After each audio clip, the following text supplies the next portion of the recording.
BJP के साथ कोई ही नहीं है। बीजेपी के साथ जो युवा है सब समाजवादी पार्टी के साथ है। बीजेपी के साथ कोई है ही नहीं। 27 में अखिलेश भैया आ रहे हैं और पूरे बहुत बहुमत के साथ आएंगे, 300 प्लस जाएगा।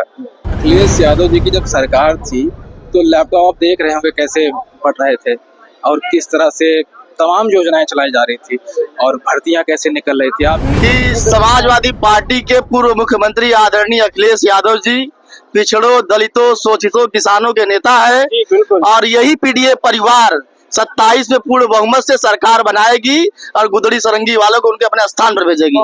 2024 में जनता ने सिखा दिया है। इन्होंने युवाओं को धोखा दिया, अग्निवीर योजना लाकर युवाओं को धोखा दिया।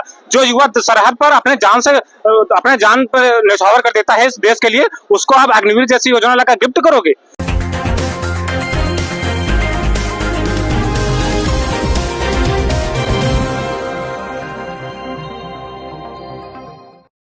नमस्कार, मैं कीर्ति और आप देख रहे हैं जीके न्यूज। अभी हम मौजूद हैं समाजवादी पार्टी कार्यालय पर, जहां पर अखिलेश यादव के 52वें जन्मदिन को लेकर के काफी उत्साह देखने को मिल रहा है। यहाँ पर कार्यकर्ता मौजूद है, तमाम लोग मौजूद है। बारिश का मौसम है, बरसात शुरू हो चुकी है, लेकिन लोगों का जो उत्साह है वो कहीं से भी रुकने का नाम नहीं ले रहा है। यहाँ पर हमारे साथ समाजवादी पार्टी के तमाम युवा कार्यकर्ता, युवा नेता जिन्हें कहा जाए वो मौजूद है। हम इनसे बात करेंगे और आज अखिलेश यादव जी का जन्मदिन है, क्या कुछ कहना चाहेंगे? आज आप लोग इतनी भारी संख्या में यहाँ उपस्थित हैं। हम सबसे पहले आपके चैनल के माध्यम से माननीय अखिलेश यादव जी को जन्मदिन की बहुत बहुत बधाई देना चाहते हैं। लाखों करोड़ों युवाओं के दिल की धड़कन है वो, और सभी कार्यकर्ता आए हैं और सभी से आदरणीय अखिलेश यादव जी बहुत सहज भाव से एक एक कार्यकर्ता से अच्छे से हाथ मिला करके मिल रहे हैं। यही हम सबसे चाहिए हम सबको, और सभी कार्यकर्ता खुश हैं।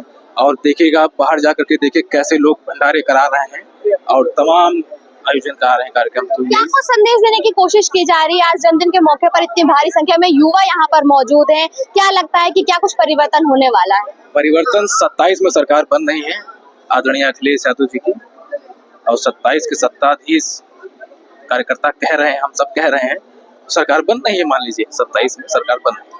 लेकिन बीजेपी तो कहती है, दावा करती है कि युवा हमारे साथ है और किसान उनके साथ है, सभी वर्ग जो है, महिला हो चाहे कोई भी हो, उनके साथ है। तो 27 में एक बार फिर से वो अपनी सरकार बनाने जा रहे हैं। बीजेपी के साथ कोई ही नहीं है। बीजेपी के साथ जो युवा है सब समाजवादी पार्टी के साथ है। बीजेपी के साथ कोई है ही नहीं। 27 में अखिलेश भैया आ रहे हैं और पूरे बहुत बहुमत के साथ आएंगे, 300 प्लस जाएगा।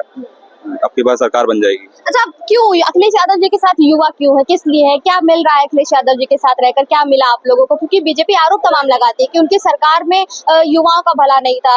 जो रोजगार दिए जाते थे, नौकरियां दी जाती थी, पैसे लेकर के, घूस लेकर के दी जाती। देखिए, सबसे पहले तो रोजगार पे आप बात कर लें अगर, तो अखिलेश यादव जी की जब सरकार थी तो लैपटॉप देख रहे होंगे कैसे बढ़ रहे थे और किस तरह से तमाम योजनाएं चलाई जा रही थी और भर्तियां कैसे निकल रही थी। आप जानते होंगे जब सरकार हमारी थी आदरणीय अखिलेश यादव जी की, तो कैसे वो दौड़ करके युवा दिखा देता था, कैसे पुलिस में भर्ती हो जाती थी, आप लोग जानते होंगे। तो यही सब है। और 27 में इंसान युवा है, बेरोजगार है, सब बेरोजगार है, परेशान है बेचारे सब। तो चाहते हैं सरकार बन जाए 27 में, ताकि रोजगार मिले युवाओं को और बुजुर्गों को। कह रहे हैं कि अखिलेश यादव जी की सरकार में लैपटॉप मिलते थे, अभी भी तो टैबलेट दे रही है बीजेपी सरकार, राशन भी दे रही है। टैबलेट सारा खराब है, टैबलेट और मोबाइल सब कबाड़ है।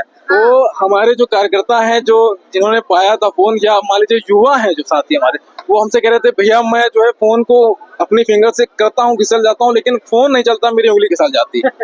आप ये समझ लीजिए ना, नहीं चल रहा जी, नहीं चल रहा है। वो लोग जो पाए हैं बाहर बेचने के लिए रेडी हैं, 2-2, 3-3 हजार के ले लीजिए हमसे।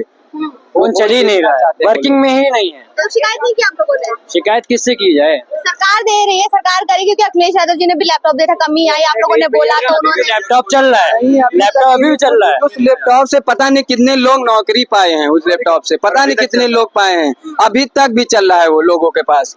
जिसके पास भी लैपटॉप आज है तो आज भी उनके पास सुरक्षित है, वो चल रहा है, चलतू हालत में आप पाएंगे जी। और क्या लगता है कहाँ गए युवाओं के पैसे जो सरकार की टैबलेट और मोबाइल बांटने में निकाली थी, कहाँ चले गए? सब बर्बाद है, ये घोटाला है। जनता भोली भाली है, जनता समझ रही है, लेकिन आप देख रहे होंगे जैसे ही चुनाव नजदीक आता है, कैसे मैं फिर दोहराऊंगा, लोग कहेंगे कि ईवीएम की गड़बड़ी। तो ये हकीकत है, ये हकीकत है। और 22 में सरकार हमारी बन गई थी, आपने देखा होगा किस तरह 24 में कार्यकर्ताओं ने पूरे जोश के साथ ईवीएम की सुरक्षा की। आपने देखा होगा कितने लोग सीटें निकाली हैं, 37 सीटें निकाल करके हम लोग आए हैं। तो भारी संख्या में, और देश की तीसरी नंबर की पार्टी हमारी बन गई। तो 27 में स्वर्ण रूप से बननी सरकार हमारी, सरकार बनना ही। 27 में सरकार बन रही है, जी बिल्कुल बनेगी। युवा पूरी तरीके से समाजवादी जी बिल्कुल साथ है। अगर नहीं बन पाई तो क्या करेंगे? क्यों नहीं क्योंकि बनेगी? बीजेपी तो दावा कर रही है कि बनेगी तो हमारी ही पूर्ण बनेगी। रूप से सरकार बनने जा रही है। कैसे बनेगी? बनेगी हम लोग के समर्थन से बनेगी, युवाओं, किसानों और बेरोजगारों सभी के साथ एक साथ बटन दबाएंगे समाजवादी का और जीत के आएंगे। क्या क्या लगता है कि 27 में सरकार बन रही है? बनी क्यों नहीं? 27 में तो बन रही है। क्यों बनेगी भाई? कोई वजह है? कोई वजह है किसने बननी चाहिए, किसने नहीं बननी चाहिए? बताइए वजह है, बताइए। वजह ये है कि समाजवादी पार्टी के पूर्व मुख्यमंत्री आदरणीय अखिलेश यादव जी पिछड़ों, दलितों, शोषितों, किसानों के नेता है और यही पीडीए परिवार 27 में पूर्ण बहुमत से सरकार बनाएगी और गुदड़ी सरंगी वालों को उनके अपने स्थान पर भेजेगी। बहुत बढ़िया, बहुत बढ़िया। जैसे कि आपने देखा यहाँ पर जो युवा हमारे साथ मौजूद है वो पूरी तरीके से जोश में है और उनका ये कहना है कि आज जितने भी युवा बेरोजगार है वो आक्रोशित है। सरकार ने जो भी चीजें उनके लिए की है वो कहीं ना कहीं केवल कागजों पर ही रह गई है। वही अखिलेश यादव की सरकार जब रही है तो युवाओं के लिए तमाम कार्य किए गए, तमाम योजनाएं निकाली गई, उनको लैपटॉप दिया गया जिसका इस्तेमाल करके वो आज भी काम कर रहे हैं। क्या नाम है भाई? मेरा नाम सचिन सिंह यादव है। मैं योजना सभा का विधानसभा उपाध्यक्ष हूँ। मैं उन्नाव से चलकर आया हूँ। माननीय राष्ट्रीय अध्यक्ष जी, पीडीए के जननायक और उत्तर प्रदेश के विकास पुरुष, मैं उनको बहुत बहुत बधाई देना चाहता हूँ। आज युवा क्यों जुड़ रहे हैं भाई समाजवादी पार्टी के साथ? क्या मिल रहा है युवाओं को समाजवादी पार्टी से, अखिलेश यादव से? देखिए, देश में किसी भी पार्टी हो जिसमें सबसे ज्यादा युवा है वो है समाजवादी पार्टी। समाजवादी पार्टी में युवा अपने नेता माननीय अखिलेश यादव जी के लिए जान कुर्बान करने के लिए तैयार होता है। हमारे यहाँ ऐसा क्यों आप लोग जान देने के लिए तैयार है अखिलेश यादव के लिए? क्या कर दिया अखिलेश यादव ने आप लोगों के साथ? अभी तो सरकार बीजेपी की, आपको रोजगार बीजेपी देगी, खाने के लिए बीजेपी दे रही है, आप लोगों की सुरक्षा के लिए बीजेपी है, फिर समाजवादी पार्टी से इतना लगाव क्यों अखिलेश यादव से लगाव है? क्योंकि सबसे ज्यादा मुकदमे युवाओं के ऊपर लगते हैं, सबसे ज्यादा लाठियां युवाओं के ऊपर चलती हैं। 69,000 शिक्षक भर्ती में किसके साथ अन्याय हुआ? युवाओं के साथ अन्याय हुआ। और माननीय राष्ट्रीय अध्यक्ष इसलिए जुड़ते हैं, उन्होंने युवाओं को लैपटॉप दिया, युवाओं के लिए नौकरियां निकाली, मेरिट बेस पर भर्तियां निकाली, उनसे युवा खुश थे। और इनसे ये नौकरी मांगो तो लाठी देते हैं, शिक्षा मांगो देख लो विद्यालय बंद किए दे रहे हैं। ये युवाओं के प्रति हमदर्द है? ये तो युवाओं के दुश्मन है। ये तो कह रहे हैं युवाओं को रोजगार हम दे रहे हैं, सम्मान हम दे रहे हैं, युवाओं को हम लोग बिना ब्याज के राशि दे रहे हैं उद्यम योजना के तहत, ताकि वो अपना व्यापार कर सके, वो खुद अपना व्यापार जनरेट करके दूसरों को रोजगार दे सके। और नौकरी नहीं मिल पा रही तो क्या हुआ? व्यापार कर रही युवा। देखिए, युवाओं को ऐसा बनाना है हमें, वो आत्मनिर्भर बने। हमें आत्मनिर्भर बनाना है, युवाओं को किसी के सामने कटोरा लेके खड़ा नहीं करना है। हम आज विकसित भारत की बात कर रहे हैं, हम आज विकसित भारत की बात कर रहे हैं और विकसित भारत में देखिए इस तरह की घटनाएं हो रही हैं, इटावा जैसी घटनाएं, ये सब समाज में क्या स्वीकार है? ये कतई भी स्वीकार नहीं है। ये जातिगत भेदभाव हमारे देश से खत्म होना चाहिए, तभी हम विकसित भारत की कल्पना कर पाएंगे। और जो हमारे देश में नारे लगते हैं, जात पात की करो विदाई, हम सब हिंदू भाई भाई, ये नारे कहाँ चले जाते हैं?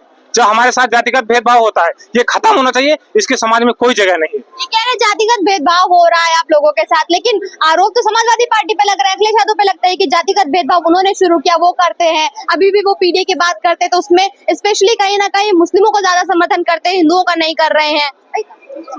नहीं, ऐसा कुछ नहीं है, मुस्लिमों का नहीं है। माननीय राष्ट्रीय अध्यक्ष जी पीडीए के जननायक है, पीडीए के नेता हैं और पिछड़ा दलित अर्थ के सबको साथ में लेके चलते हैं। किसी जाति के प्रति एक तरफा उनका कोई समर्थन नहीं रहता है। पीडीए के जननायक है, पीडीए में जितने भी लोग जुड़े हुए हैं सबके हित के लिए वो बात अपनी रखते हैं, सबके हित के लिए सोचते हैं। वो पीडीए के नेता है, स्पेशली किसी के वो लीडर नहीं है, पीडीए के लीडर। लेकिन आरोप तो लग रहे हैं ना, आरोप तो लगातार लग रहे हैं आरोप। इस बात पर लग रहे हैं आरोप कि वो भेदभाव करते हैं, जातिवाद करते हैं और वो कहीं ना कहीं मुस्लिमों का समर्थन करते हैं, हिंदुओं का समर्थन नहीं करते हैं। उनकी सरकार आते ही यादव जो होते हैं वो हुड़दंगी करने लग जाते हैं। देखिए, उन्होंने जो भी काम किए, आगरा लखनऊ एक्सप्रेस बनाया तो क्या एक यादव लेन बनाई?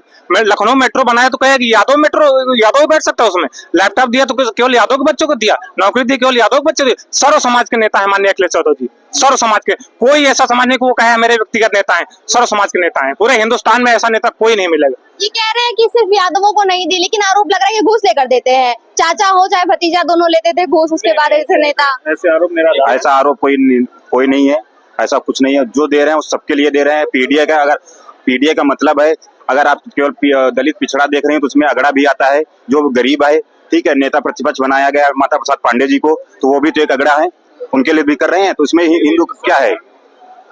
इस सरकार में आप ये लिस्ट उठा के देख लीजिए, हर जनपद में कौन अधिकारी किस जाति का बैठा हुआ है। जितने भी सीनियर अधिकारी हैं, चाहे वो आईएएस हो चाहे क्लर्क हो, सब P&T हैं। आप समझ रही होंगी। और कोई भी पीडीए का पूरे परसेंटेज देख लीजिए, पीडीए के अगर 100 अधिकारी हैं तो पीडीए उसमें 2 हैं, 100 में 2 हैं, बाकी सब ठाकुर पंडित बैठे हैं। ठाकुर पंडित का मतलब बाबा जी ने अपने लोग बैठा रखे हैं। कोई भी अधिकारी पीडीए किसी जिले में नहीं है सीनियर पोस्ट पे। तो अगर इतना ही अन्याय कर रही थी सरकार, तो पहले 2014 में आपने उधर बना दी, फिर 19 में इधर बना दी, फिर 22 में चुनाव हुआ, फिर उधर बना दिया, तो क्यों फिर सरकार क्यों बना रहे भाई लगातार वो लोग, अगर इतना ही अन्याय कर रहे हो तो जनता के साथ? तो देखिए 2024 में जनता ने सिखा दिया है, इन्होंने युवाओं को धोखा दिया, अग्निवीर योजना लाकर युवाओं को धोखा दिया। जो युवा सरहद पर अपने जान पर न्यौछावर कर देता है इस देश के लिए, उसको आप अग्निवीर जैसी योजना लाकर गिफ्ट करोगे? ये युवाओं के लिए धोखा है। ये सरकार युवाओं के साथ दुश्मनी कर रही है, इससे ज्यादा कुछ नहीं कह सकते। आप क्या? ये सरकार बदलेगी, 2027 में माननीय राष्ट्रीय अध्यक्ष जी उत्तर प्रदेश के मुख्यमंत्री होंगे, ऐसी हम लोग कामना करते हैं।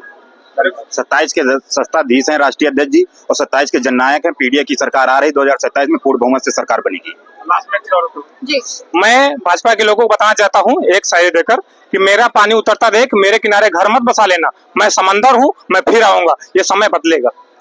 तो जैसा कि आपने देखा यहाँ पर हमारे साथ युवा मौजूद थे और युवाओं ने खुले शब्दों में कहीं ना कहीं भाजपा को जो है चेतावनी दी है, भाजपा के नेताओं को, कार्यकर्ताओं को खुले शब्दों में ये चेतावनी दी और साफ साफ ये बता दिया है कि 2027 में सत्ता परिवर्तन होने जा रहा है, 2027 के सत्ताधीश होंगे अखिलेश यादव, क्योंकि युवा उनके साथ है, युवाओं को उनकी नीतियां पसंद थी, उनके किए गए कार्य पसंद थे और जो भी आरोप उन पे लगातार लगाया जा रहा है बीजेपी की तरफ से वो पूरी तरीके से निराधार है और 2027 में युवा जो है वो सत्ता परिवर्तन करने जा रहे हैं।